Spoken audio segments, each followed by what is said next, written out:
Assalamualaikum warahmatullahi wabarakatuh. Halo rekan-rekan sekalian, sebelumnya perkenalkan nama saya Muhammad Anwar dari TI 2C, akan memaparkan materi tentang set instruksi. Baik, untuk mempercepat waktu, mari kita masuk ke materi pembahasan. Apa itu set instruksi? Set instruksi adalah sebuah bahasa assembly berbentuk biner yang merupakan sekumpulan lengkap instruksi dan bertujuan untuk dapat dimengerti oleh CPU.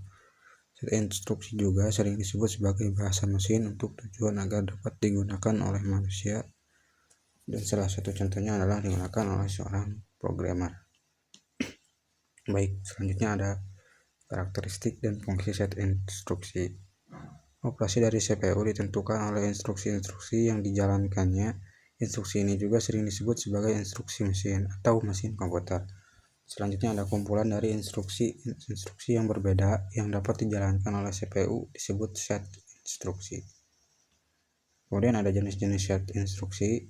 Yang pertama ada data processing, kedua data storage, data memory, yang ketiga ada data movement, yang keempat ada program flow control.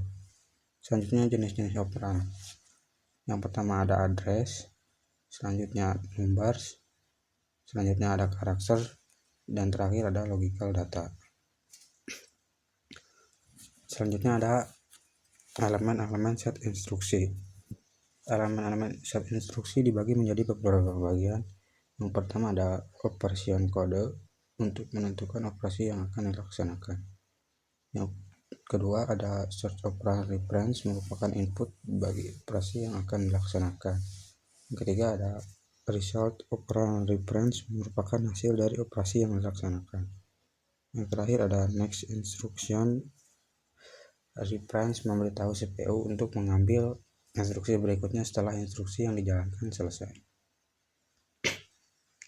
Kemudian untuk mode pengamatan sendiri dibagi menjadi beberapa bagian. Yang pertama mungkin ada immediate addressing. Mode ini digunakan saat suatu nilai atau konstanta diketahui saat program dibuat dan tidak akan dirubah selama eksekusi program. Selanjutnya ada direct addressing. Mode pengamatan ini bertujuan untuk mentransfer data antar memori dan register. Biasanya mode ini hanya memerlukan sebuah referensi memori dan tidak memerlukan kalkulus khusus. Kemudian ada indirect addressing.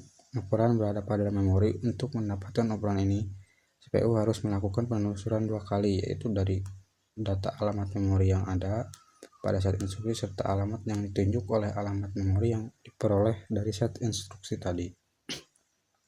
Kemudian ada register addressing. Operan berada pada register. Cara kerjanya mirip dengan direct addressing, hanya saja CPU ini mengakses alamat register, bukan alamat memori.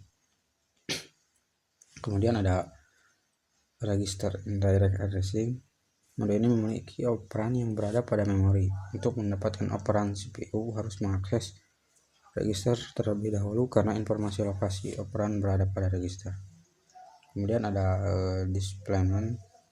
Pengamatan adalah gabungan dari teknik direct addressing dan register indirect addressing, yang dimana mensyaratkan instruksi memiliki dua field alamat.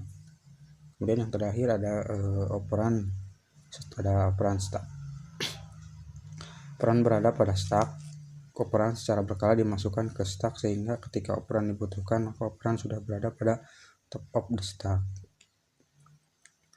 Kemudian yang terakhir mungkin ada simbolik instruksi. Instruksi sendiri direpresentasikan dengan singkatan-singkatan untuk bertujuan mengindikasikan operasi.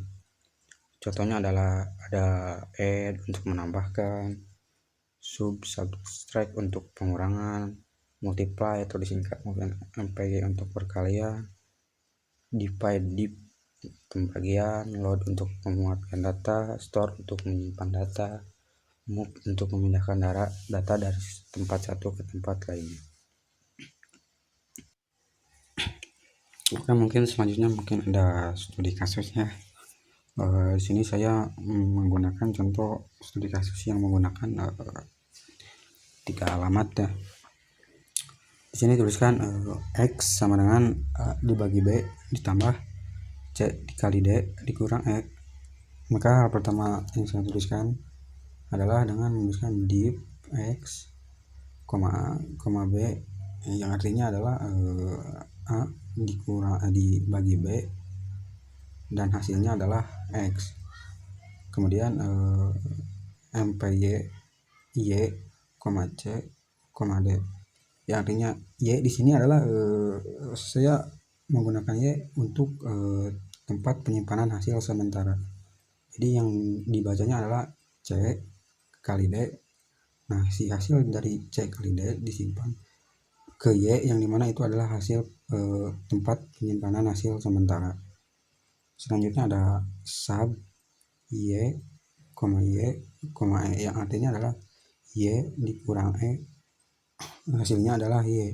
Nah, y dikurang y yang ada di sini adalah itu hasil dari c kali d yang tadi. Maka di sini tuliskan y kurang e, hasilnya adalah y. Dan yang terakhir adalah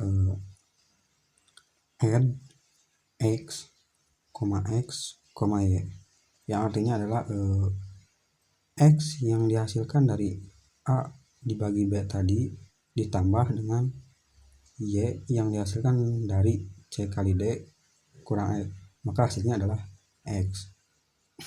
Oke, mungkin sekian dulu video dari saya atau pemaparan materi dari saya. Mohon maaf bila ada kesalahan mungkin dari kata-kata atau materi yang saya sampaikan. Mungkin cukup sekian. Wabillahi taufiq.